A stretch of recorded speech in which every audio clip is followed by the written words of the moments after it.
Hello friends, welcome to this video. இன்று நான் சொல்ல நினைக்கிறேன். இப்பொழுது நான் சொல்லுகிற வசனம் சங்கீதம் 16 அதிகாரம் 8வது வசனம். கர்த்தரை எப்பொழுதும் எனக்கு முன்பாக வைத்திருக்கிறேன். அவர் என் வலது பரிசத்தில் இருக்கிறபடியால் நான் அசைக்கப்படுவதில்லை. ஆகவே அசைக்காமல் குலுங்காமல் வாழ வேண்டுமென்றால் நம்ம அசைக்கப்படாமல் இருக்க வேண்டுமானால் கர்த்தரை நம்ம ரைட் ஹேண்டில் கொண்டு வர வேண்டும். இயேசுவானவரை ரைட் ஹேண்டில் கொண்டு வரும்போது நம்ம அசைக்கப்படுவதில்லை.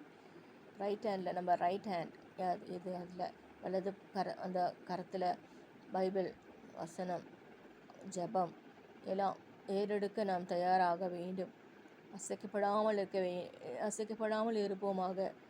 கர்த்தருடைய வசனத்தை நாம் பற்றுதலாக இருக்க வேண்டும். ஒரு நாளைக்கு ஒரு வேளையாவது போய் வசனத்தை வாசிக்க வேண்டும். வசனத்தை வாசித்து பிரார்த்திக்க வேண்டும். அவ்வாறு செய்யும் பொழுது நாம் அசைக்கப்பட மாட்டோம், அசைக்கப்படுவதில்லை. we are not moved, we will be steady. ஸ்டெடியாக இருக்க கஷ்டம்தான், ஆனால் கிருபை தருவாராக. ஸ்டெடியாக வாழ கிருபை தருவாராக. Because God is at my right hand, I shall not be moved. Amen.